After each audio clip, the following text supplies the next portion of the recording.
London, in the autumn of a grey year. The streets are narrow, the alleys damp, and the great city seems to hold its breath, waiting for a secret to be spoken.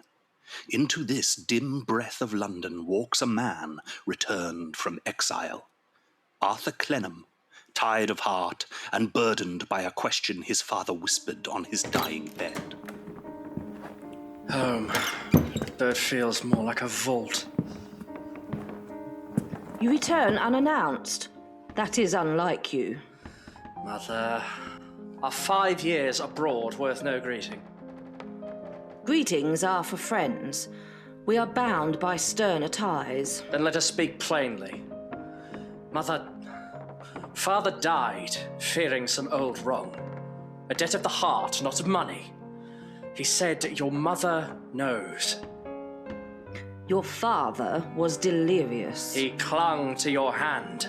He begged forgiveness. For whom, Mother? For her? There is no her. Then why does the past breathe so strongly in this house? Why do its walls seem to remember what you refuse to speak? Because you imagine what does not exist. You left me. You left this house. You forfeited answers. Excuse me, who is... A slight young woman stands before him, hardly more than a shadow in the gloom. Small, pale, careful in movement as though afraid to disturb the air itself. I brought the embroidery, Mom. Finish as requested. Leave it and go. Wait, Miss... Dorrit, sir. Dorrit? I've heard that name before. She is a seamstress of no significance. Your family has long served mine. A long time, sir. Longer than we ever understood. You will leave at once. Mother, that girl is frightened. Of you, of this house. Why? Because she is weak. No, because you are hiding something. You meddle, Arthur. You have always meddled. You think yourself compassionate, but compassion is weakness disguised as virtue. If compassion leads me to the truth, then let me be weak. Leave the past buried. Leave me in peace. And forget the Dorrit girl.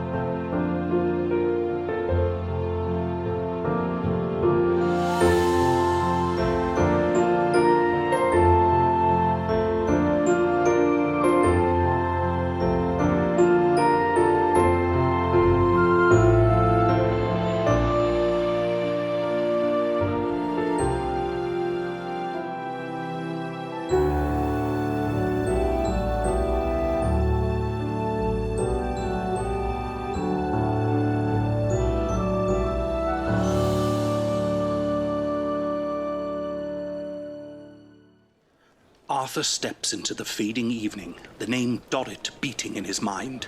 The girl's timid voice clings to him like a plea unspoken, and so begins his search for truth, for redemption, and for a young woman whose life is bound to his in ways he cannot yet imagine. The Marshalsea prison sits not far from the bustling Borough Road, its walls old, its gates heavy, its shadow long. Once inside, men and women may live for years, not for crimes, but for debts that cling to them like chains. It is here that Arthur Clennam now walks, drawn by a name that refuses to leave his thoughts. Dorrit. Name? Arthur Clennam. I'm here to inquire after a family. The Dorrits. Not just a family, sir. This Dorrits, everyone knows him. Mr. Dorrit, the father of the Marshalsea, we call him. The father? Aye. Been here so long, is practically part of all the brickwork.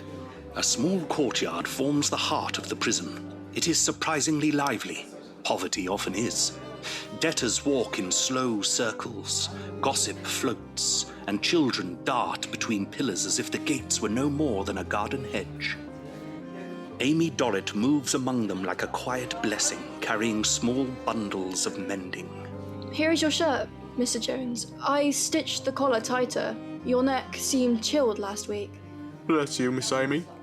You shine a little light in this dreary place. She smiles, a small, timid smile, but one that belongs to the prison as much as the stones themselves. Amy, stand straighter. Father's coming. And indeed he comes. William Dorrit, tall despite his thinness, proud despite his rags, with a dignity patched together out of memory and imagination. Children, children. Good heavens. How often must I remind you that appearances must be kept, even in these temporary quarters? Of course, Father. Yes, Father. Temporary? We've lived here most of our lives. Edward, we do not use that tone. You forget, you speak to a gentleman.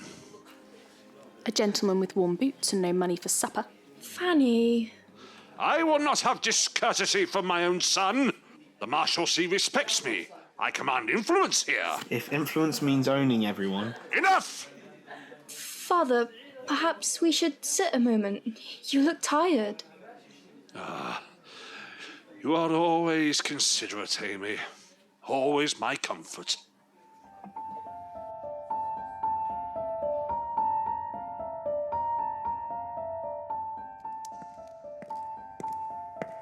Mr. Arthur Clenham, to see Dorrit. Clenham? Clenham? Oh, children, compose yourselves, quickly. Miss Dorrit, I hope I'm not intruding. Not at all, sir. Mr. Dorrit, I wish to pay my respects. Your daughter has been kind. Sir, you do us too much distinction. A man of your standing, visiting us, here. Standing, he came through the gate like the rest. Tip, be quiet. Arthur Clenham. I cannot recall the exact nature of our family's historical connection, but I am certain it is both old and respectable. Well, that is rather what I hope to understand. The past, sir, is a delicate matter. I beg you not to poke at old embers. They may stir smoke best left undisturbed. Well, of course. Forgive me. Miss Dorrit, a word? Of course, sir.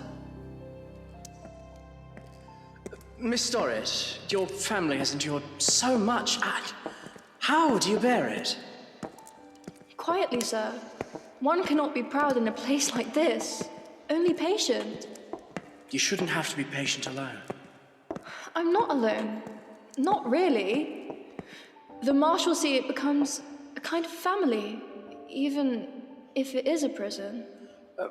May I ask, why do you call yourself Little Dorrit? They called me that when I was small. So small, I could barely reach Father's hand. Everyone grew older, and I stayed Little Dorrit. Your gentleness keeps the place alive. I see it. Kindness is all I have to give. Thank you for visiting. Truly. People seldom see us as human. I see you, Amy. Please don't trouble yourself on our account. The Clenhams, your family, have already done more than enough. What do you mean? I don't know. Only Father fears something. Something to do with your house. Then I must learn the truth. No, please. Some doors were locked before I was born. They are not mine to open. Perhaps they are mine to open. Then tread carefully, Mr. Clenham. Some truths hurt the innocent. Miss Dorrit. Evening, miss. John, good evening. You look flustered. Oh, no. Miss, only brought you something. A little pastry from my mother. Warm if you eat it soon. Thank you, John. That's very kind. You take great care of Miss Dorrit. Yeah, of all the prisoners' families, of course, it's my duty. But his eyes, poor fellow, rest only on Amy. No duty ever glowed Amy? so. My child, come here at once. I must go.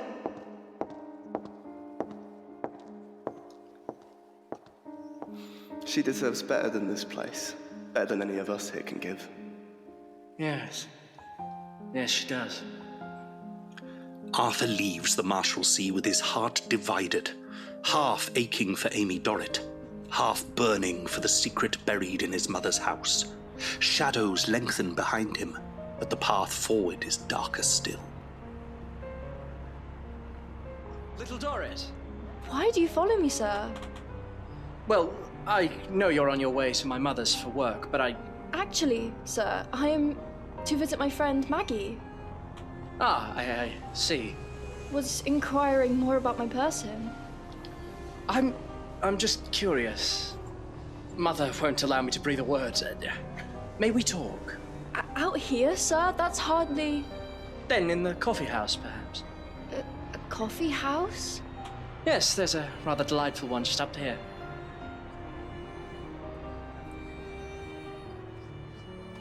Here, allow me. 2 coffees, please. Are you well, Miss Dorrit? You look in awe. I am. I've never been in a place such as this. Then allow me to treat you. Yes, thank you. What do you know of your father's debts? Nothing... Not really, sir. Please. Call me Arthur. I feel this coffee is for other intentions, Arthur. What gave you such an impression? Unless, of course, you yourself have other intentions. Oh, no, most definitely not. Good. Now, why are all your family inside with your father, whom is the benefactor of this debt? I was born there. It's been my home for as long as I can remember. How's the coffee? Very good, Arthur. Thank you. You're very welcome, Miss Dorrit. Since I have been given permission to address you by your first name, perhaps I should do the same. Very well. Would you perhaps like some cake to accompany your coffee, Amy? Yes, I'd like that. After such an interaction, Arthur Clenham returns home and settles into modest rooms in a quiet lodging house kept by Mrs. Plornish, the daughter of a debtor. Once rested, Arthur seeks work, seeks meaning, and, whether he admits it or not, seeks little Dorrit's gentle presence. But this particular morning brings a surprise. Mr. Clenham, sir, there is a gentleman here to see you. A gentleman? A very cheerful one, rare enough. Says his name is Meagles. Meagles? Henry Meagles! Please, show him in. Arthur Clenham! Bless my soul! You haven't changed a jot. Still serious as an anchor. Oh, Meagles, after all these years! My dear fellow, I'm in London for a few days. Brought the family. Pet is with us, and Tattycoram. Poor girl is in one of her moods again, but we'll manage. Pet? Your daughter. The very one! And a beauty, if a father may say so without vanity. Come, Arthur, dine with us today. We've taken rooms near the river. Come, sir, visit. The Meagles' lodgings are bright and comfortable, alive with the warmth of an affectionate family. Pet Meagles, a graceful young woman with a sweet voice, greets Arthur as though welcoming an old friend. Mr. Clenham, Father has spoken so often of you. It is lovely to finally meet. The pleasure is mine, Miss Meagles. But another figure sits apart, a striking young woman with dark eyes burning beneath lowered brows. Tattycoram. Tattycoram, my dear. Say hello properly. Good day, Mr. Clenham. Tattycoram is having a troublesome morning. I'm not troublesome. I'm treated like a child controlled, ordered, petted. and scalded, never trusted. My girl, come now. Don't fly out so. I always fly out. Because I'm never allowed to be. Not truly. Tattycoram, please. I shall walk outside. Outside, Tattycoram rushes along the riverbank, and another woman steps from the shadows. Miss Wade, elegant and severe, watches her with unnerving intensity. You are unhappy. What is it to you? Everything. I understand. I know what it is to be resentful, to feel owned, to feel as though the world expects gratitude while offers nothing. If you ever tire of their chains, come to me. I keep my own company. And perhaps yours? Meagles, forgive my curiosity. Tattycoram seems deeply troubled. She has reason, Arthur. She grew up in a foundling hospital. No family, no love we know. So we took her in, brought her up beside our pet. Tried to give her affection. We truly love her, but she feels every kindness as if it were a chain. And then there's Miss Wade, a woman who gathers discontented souls the way others gather flowers. Heaven knows why. Perhaps she sees in Tattycoram something of herself. Then God helps the child.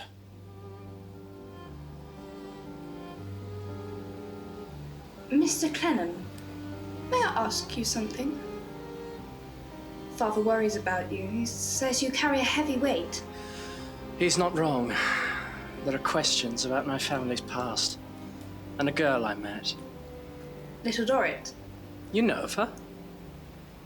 Only what Father told me, that she is humble, good, and entirely undeserving of her hardships. Yes. I cannot forget her. Then be cautious. The world is hard on gentle hearts.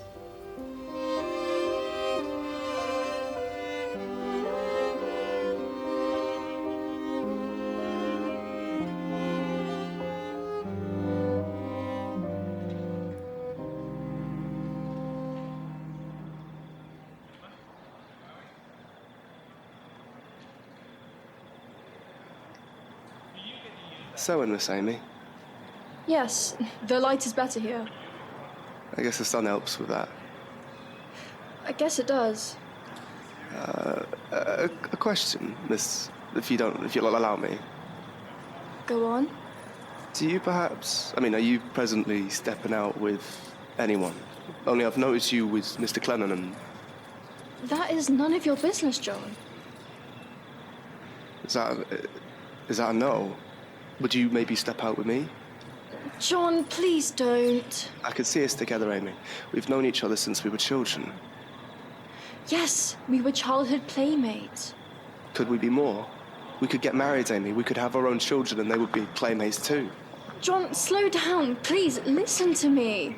Your tone and voice, Miss Amy. I cannot, John. I'm sorry. I do not see you in that way. Please, Amy, think on it. I'm sorry, John. I set my heart on you. That heart-breaking echoed around the courtyard that day, and for a twosome who met in a debtor's prison, that in itself is an achievement. Meanwhile, young Arthur had a visitor. Beg pardon, Mr. Meagles. Someone to see Mr. Clenham. Says his business is important. Important? Who? He calls himself Panks. Panics? Here? Mr. Clenham, good, you're here. Excellent, must speak. Time, no tell. For breath. Panks, man, sit. You'll explode like a boiler. That's it. Too much sniffing. Always leads. Running, and training. Clenham, I found a thread. A thread? How about the mystery? The Dorrit mystery. Meet me tomorrow early. Bring no one. The winds have changed. And so Arthur Clenham leaves the Meagles that evening with his mind full of shadows and half-formed fears. Tattycoram's restless heart, Miss Wade's troubling interest, and Panic's promise of revelation all swirl around him. But above all is one name, one girl whose quiet suffering has become the compass of his own soul. Amy Dorrit. The morning after Panic's breathless warning finds Arthur Clenham walking through damp London streets toward an appointment he does not understand. Panic's is a man of many odd habits, but pointless mystery is not one of them. Clenham, good punctuality. We got a rare. Rare as a landlord who forgives rent. Panic's, slow down, man. What is this thread you mentioned? Dorrits, debts, old ledgers, missing entries, suspicious silence. The kind of silence that screams. And you want me to... Come with me, boy. Come on now, before the wind shifts. Christ. Panic's leads Arthur through the maze of government buildings to a monstrous structure of polished stone and endless corridors. A droning hum, quills scratching, messengers pacing without purpose. Is this truly an office? Feels more like a machine designed to crush thought. Exactly. That's the spirit. This place exists to stop things, not start them. And you think they're involved in the Dorrit matter? Not directly, never directly. But any government debt must pass through the barnacle. Name? Arthur Clenham. I wish to inquire about a long-standing debtor case Sir, connected this is to... not the window for inquiry. Oh, then which window? Inquiry is handled by pre-inquiry. Please fill out Form 107B, subsection 3. Then proceed to the Department of Preliminary Inquiries about possible future inquiries. Impossible to proceed without proper forms. Next. For an hour, Arthur is passed from one department to another. Preliminary inquiries, adjacent inquiries, the Office for the Prevention of Useful Information, until, at last... Mr. Clenham, is it? You have some question about something? Yes. A debtor named Dorrit, imprisoned many years. I believe the government may hold records concerning... Sir, the Circumlocution Office does not keep records, we keep procedures. I simply wish to learn the truth. Truth, my dear sir, is a matter entirely beyond our jurisdiction. Then who can help me? Help? Well, help is not in our vocabulary. We exceed in method, in order. In ensuring nothing, absolutely nothing, can ever be achieved in any improper, or heaven forbid, efficient manner. Thank you, Mr. Barnacle. I see the matter is closed. But it never opened. Did you see the Majesty's uselessness? The artistry of obstruction. I saw enough to know we'll find no answers here. Exactly. Which means we need to stiff somewhere else. Where next? Back to the Dorrits. Always back to the Dorrits. Their past is a tangle. Your family's threads run through it somehow, but the barnacles won't help. Then what do? We do what the office cannot, dear Arthur. We find the truth. Arthur walks away from the Circumlocution Office with its towering walls and hollow pride. The great machine of how not to do it has given him nothing but sharper suspicion. For if the government itself cannot explain William Dorrit's imprisonment, who can? Arthur pauses, deep in thought. Amy, your family's chains began before you were born. Someone must be holding the key. And so the trail grows darker, the mystery deeper. But Arthur's resolve only strengthens, for somewhere beneath debt, disgrace, and years forgotten, the truth waits, and Amy Dorrit's gentle life hangs upon it. Before the mystery surrounding the Dorrits can be solved in London, fate stirs far away over the Channel on a desolate French road. A mail coach lurches through the night, carrying one passenger who seems more shadow than man.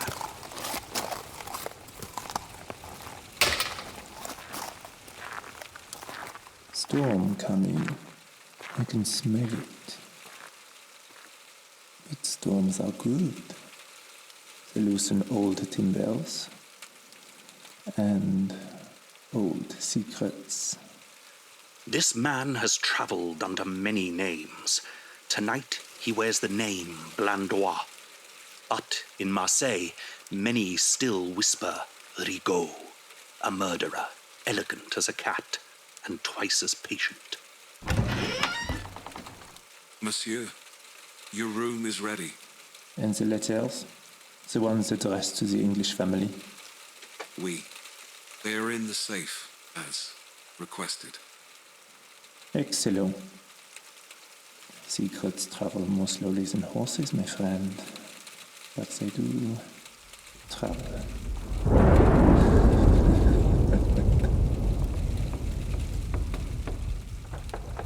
Back in London, the old Clenham house seems to breathe of its own accord, every timber groaning as if burdened by memory. Jeremiah, is that it again? The house. It heaves like a creature. Oh, nonsense, woman. Drafts and rats, that's all. No, Jeremiah. Last night I heard footsteps where no footsteps can be. And whispers. Like someone begging. Mind yourself. This house keeps our secrets because it knows fear. And so should you. There! Did you hear that? Afri, hush. Flintwich, I feel uneasy. You always do when Arthur's scent is in here. He suspects. I see it in his eyes. He asks about the Dorrits. He pries where he must not. The boy inherited too much conscience. A weakness. His father's weakness. Our safety lies in silence. And if he keeps knocking at doors best left locked? Then we bolt them, even against my own son.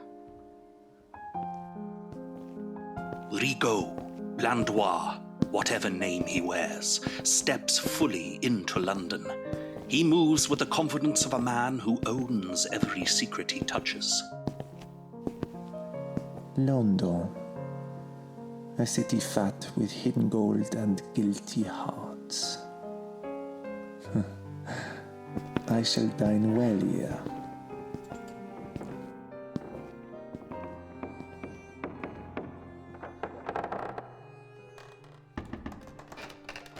Mother, we must speak again. No. I will not be dismissed. I met the Dorrits. They live in misery, yet speak the Clenham name with fear. Why? Leave them. Leave the past. I won't. Not until I understand. There is nothing to understand. Then why does this house tremble whenever I speak her name? Get out. Get out before you open a door that destroys us all. Ah, Monsieur Clenham, a pleasure. Yes. Have we met? Not in London, but storms are small things, and the world is smaller. We cross paths somewhere less pleasant. I remember now. In Marseille. Bien sûr, but of course. I am newly arrived, seeking old acquaintances. Some of them live in that unhappy house behind you. What business have you with my mother? Business? Why, the best kind. Unfinished. Clenham, you look troubled. Worse than yesterday. Yes, I met someone dangerous. A man who knows my mother. Be careful, Mr. Clenham. Very careful. Yes, London is full of snares. Wish I could shield everyone I care from them. Yes, I'm more concerned for someone in much greater danger than I. Little Dorrit? Yes. There is a shadow falling over her family. And I feel that my mother may be part of it. Back in the Clenham house, Affery Flintwinch lies awake, half listening for footsteps that cannot be footsteps, half fearing they can.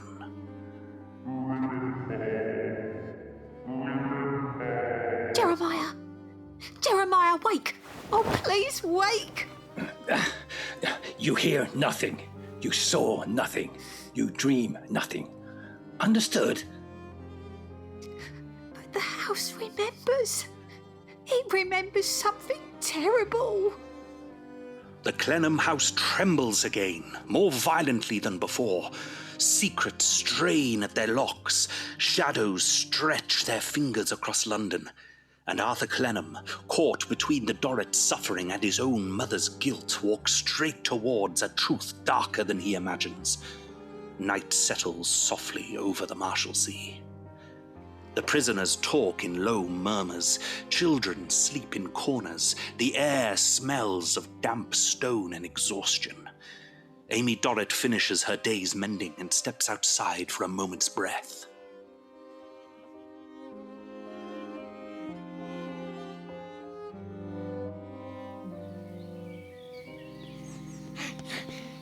Miss Dorrit. Oh, good. You're here. Yes. Good. Mr. Panics, is something wrong? Wrong? Wrong? Miss Dorrit, everything is right. Everything is magnificent, glorious, positively exploding with good news. Good news? For us? Yes, for all of you. For the Dorrits. Panics! You said word. What's happening? Clenham, the world has turned inside out. Your Miss Amy, your Dorrits, they are not debtors. Mr. Panks, please, slowly. We are not what? Not poor, not debtors, not prisoners by right. Anyway, you are wealthy! Is he drunk? Not drunk. Not drunk. I, Panics, investigator for the notorious Caspi, have found your inheritance. For months, sniffing, digging, questioning, rummaging, I tracked old claims, lost bonds, forgotten shares, a fortune neglected for generations, belonging to William Dorrit. Father. Panics, is this true? As true as taxes. The Dorrits are rich, Clenham. Money enough to pay every debt in this place 100 times. The news ripples like lightning, faces light with hope and envy. Whispers echo off the stone. What is this tumult? I insist on explanation. This disturbance is most unseemly. Mr. Dorrit, allow me to congratulate you. You, sir, are a man of property. A man of property. Amy, do you hear? Yes, Father. A man of money. No man can dispute. No jailer can question. No prison can hold. Then I am free. No more. No more Marshalsea?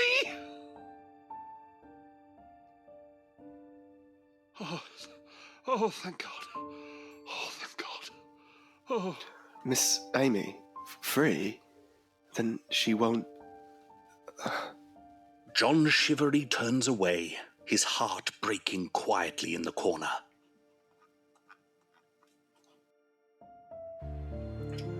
Amy, you're trembling. I don't understand, Mr. Clenham. Wealth, after so many years, it feels like someone else's story. It's yours. And I'm glad, more glad than I can say. Father will not need me as he did. He will always need you. Not in the same way. Everything is changing. Not everything. Oh, Mr. Clenham, yes, everything. At dawn the next day, the Dorrits depart the Marshalsea, no longer prisoners, but gentlefolk embarking on a new life. Tip, don't drag that bag. We're a respectable family now. Since when? Since always. Just poor. Very poor. Now we are splendid. Henceforth, children, we shall conduct ourselves as people who have never known poverty. Mr. Dorrit, may fortune bring you peace. Where is Amy, Father? Ridding herself, no doubt. Well, she best not be too far behind us. We are obliged, Mr. Clement. We shall keep your acquaintance in grateful memory. Come, Fanny. Come, Edward. As Mr. Clenham scanned the courtyard, he saw no sign of little Dorrit. Amy. To be free. To be free. Why are we free? Oh, Lord. I panic so. Why do I... Amy? Amy? Come, girl, your father waits. Oh, you must have fainted, poor thing. I best take you to them before they leave. Come. All will be well, little Dorrit. All will be well. Within days, the Dorrits sail for Europe. New clothes, new servants, new expectations. With them travels Mrs. General, a woman of strict form, polite iron, and absolute self-possession.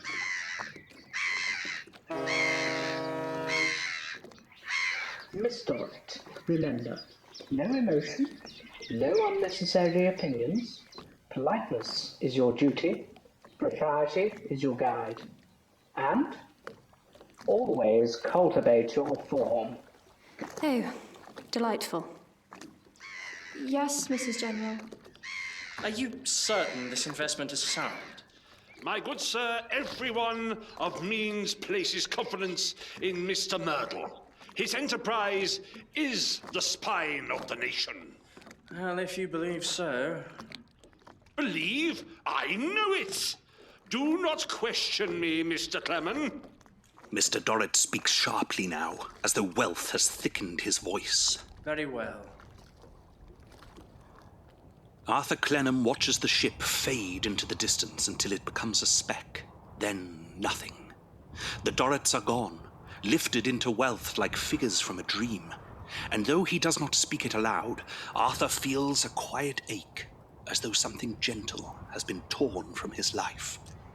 Goodbye, Amy. But fortune is fickle, and the tide that lifts the Dorrits will soon drag half of London into ruin. For shadowy forces gather, and Mr. Myrtle, the great financier, begins to tremble.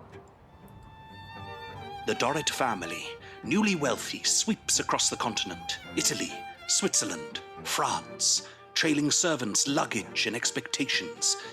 Though they travel under a bright sun, shadows cling to every mile. Miss Dorrit, your posture, and when addressed by nobility, remember, answer as though your words cost money. Yes, Mrs. General. Behold, the perfect form. Fanny. Oh, don't fanny me. Mrs. General, do tell me, how shall dear Amy smile? With wealth or with condescension? With neither, she must smile with propriety.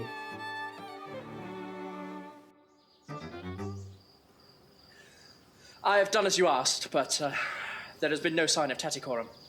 Oh, that silly girl. I would put money on the person whom she has vacated with. Who, sir? That queer woman, Miss Wade.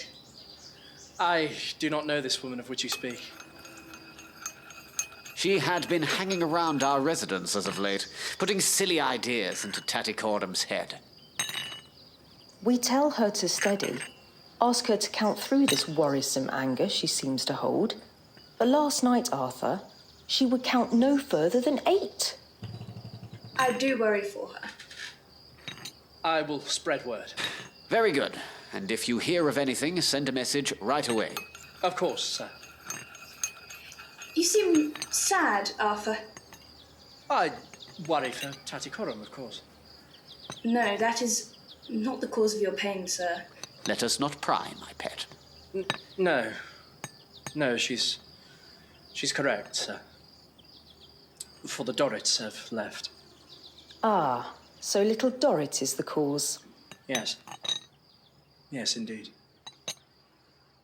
Prosperity sits uneasily on William Dorrit's shoulders.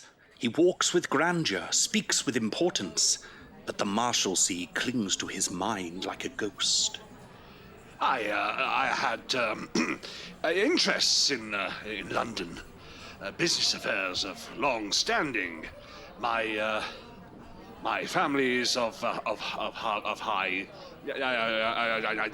That is, we. Are you unwell, sir? No, sir, no, perfectly well. Amy, where is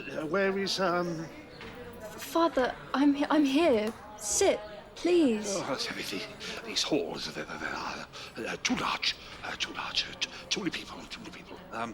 Where are the walls and the bars? Amy holds his hand under the table.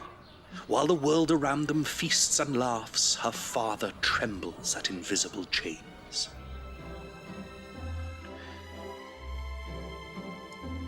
Meanwhile, Fanny Dorrit rises swiftly in social rank, sharp, dazzling, dangerous. Miss Dorrit, might I, if it's agreeable? You may, but do keep your shoes on time. There's nothing worse than a man tripping over his own fortune. Fanny laughs sharply, yet sees opportunity. For Mr. Sparkler, the man with whom she speaks, is stepson to a very important man. Mr. Merdle, a man of whom Arthur had recently put many funds upon, as he was trusted greatly. Back in London, Mr. Merdle, financier, idol, wizard of wealth, presides over a fortune that has swallowed half the city. His word is gold, his glance prosperity. But beneath the applause, Mr. Merdle was not a happy man, and so he jumped.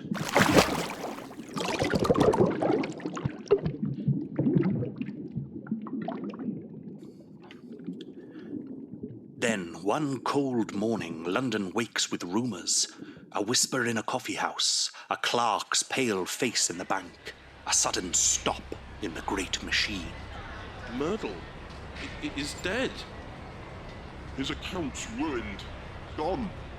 All gone. The greatest fortune in the world collapses into dust, and with it, Arthur Clennam's modest savings. Everything I had. Gone. Merdle ruined?